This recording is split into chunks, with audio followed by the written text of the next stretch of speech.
Protestants are often ready to admit the fact that Peter is the rock and that the keys of succession are given to him to imply an office that will be filled by successors.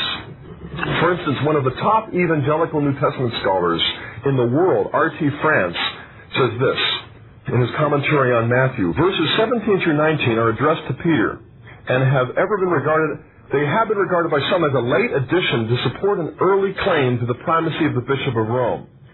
Whether or not they give any such support, there is no textual evidence for their addition to the gospel after its original composition. And the strongly Semitic or Jewish character of the language throughout these verses point to a relatively early origin in a Palestinian environment. What is France saying? Well, many scholars have suggested that Jesus could not have given this gift to Peter. Jesus could not have given this original saying. Why? Because many scholars don't believe that Jesus foresaw the building of the church. They think that all of these sayings of Jesus concerning the church were added later by the church to support whatever had happened to the church. Dr. France says that's just not tenable. When you study this, you realize that all of the evidence from the text shows that this is one of the original sayings of Jesus. He goes on to say, Jesus' beatitude of Peter, or his blessing, is given to Peter alone. The other disciples may have shared his insight, but Peter characteristically expressed it. Matthew often illustrates Peter's place at the head of the disciples group. He is the spokesman, the pioneer, the natural leader. And he goes on to talk about how Peter is referenced to the rock. France says it describes not so much Peter's character, that is the rock. He did not prove to be rock-like in terms of stability or reliability, but rather the name rock or Peter points to his function as the foundation stone of Jesus' church. This is a non-Catholic. This is an evangelical Protestant who has absolutely no interest in supporting the church's claims. But he says the term Peter, rock, points to Simon and not his character because he could be very unstable, but rather his official function as the foundation stone of Jesus' church. The wordplay is unmistakable, it says. It is only Protestant overreaction to the Roman Catholic claim, of course, which has no foundation in the text, that what is here said of Peter applies also to the later bishops of Rome. In other words, France is saying, we can't apply this to the popes, the later bishops of Rome. I'll overthrow that opinion in a few minutes, I think. But France is very candid in saying, look, it's only because we Protestants have overreacted to the Catholic Church that we're not frank and sincere in admitting the fact that Peter is the rock. He is the foundation stone upon which Jesus is going to build the church. One of the greatest Protestant biblical scholars of the century supports this. W.F. Albright, in his Anchor Bible commentary on Matthew, I opened it up. I was surprised to see Peter as the rock will be the foundation of the future community, the church. Jesus here uses Aramaic, and so only the Aramaic word which would serve his purpose. In view of the background of verse 19, one must dismiss as confessional interpretation any attempt to see this rock as meaning the faith or the confession of Peter. In other words, Professor Albright is admitting, as a Protestant, that there's a bias in Protestant anti-Catholic interpreters who try to make Jesus' reference to the rock point only to Peter's faith or confession. To deny the preeminent position of Peter, Albright says, among the disciples, or in the early Christian community, is a denial of the evidence. The interest in Peter's failures and vacillations does not detract from this preeminence. Rather, it emphasizes it. Had Peter been a lesser figure, his behavior would have been of far less consequence. It's precisely because Peter is preeminent, and he's the foundation stone of the church, that his mistakes are, in a sense, so important. But his mistakes never correspond to his teachings, as the Prince of the Apostles will see. Albright goes on in his commentary to speak about the keys of the kingdom that Jesus entrusts to Peter. Here's what he says. Isaiah 22, verse 15, undoubtedly lies behind the saying of Jesus. The keys are the symbol of authority.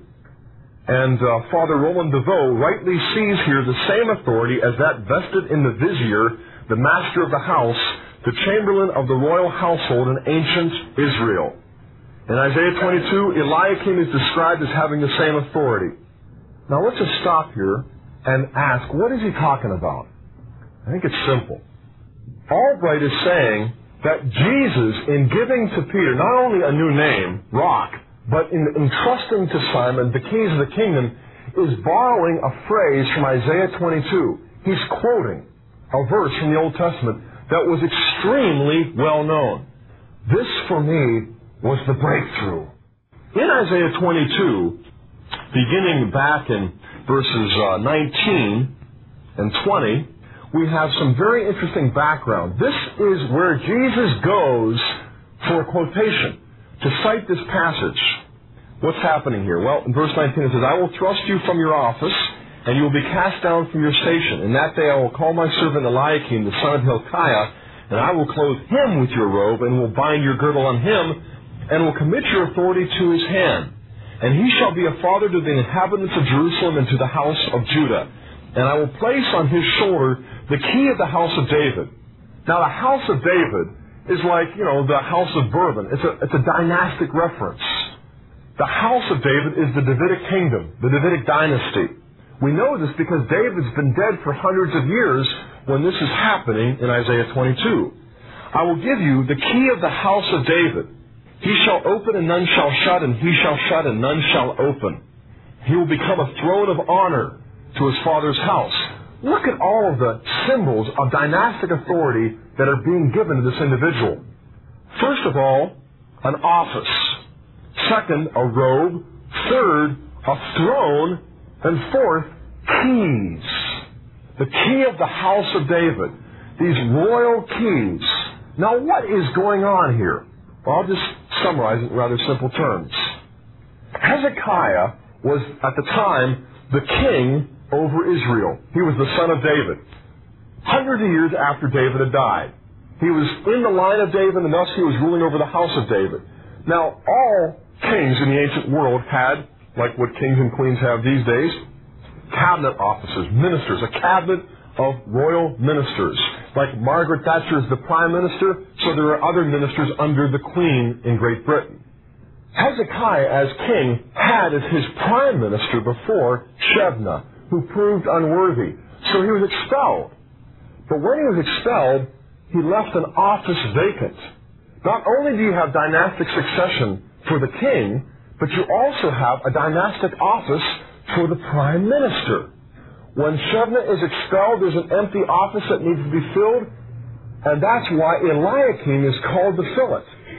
Now, Eliakim is a minister in the cabinet, but now he's being granted the prime minister's position. How do we know? Because he is given what the other ministers do not have, the keys of the kingdom, the key of the house of David. That symbolizes dynastic authority entrusted to the prime minister and dynastic succession. Why? Because it's the key of David. It's the house of David. Let me go back and try to simplify it even further. I'll read the quote. Albright says, in commenting upon Matthew 16 and Jesus giving to Peter the keys of the kingdom, Isaiah 22:15 and following undoubtedly lies behind this saying. Albright, a Protestant, non-Catholic, insists that it's undoubtable that Jesus is citing Isaiah 22. The keys are the symbol of authority, the same authority as that vested in the vizier, the master of the house, the chamberlain of the royal household of ancient Israel. In other words, the prime minister's office. Other Protestant scholars admit it too, that when Jesus gives to Peter the keys of the kingdom, Peter is receiving the prime minister's office, which means dynastic authority from the son of David, Jesus, the king of Israel, but also an office where there will be dynastic succession.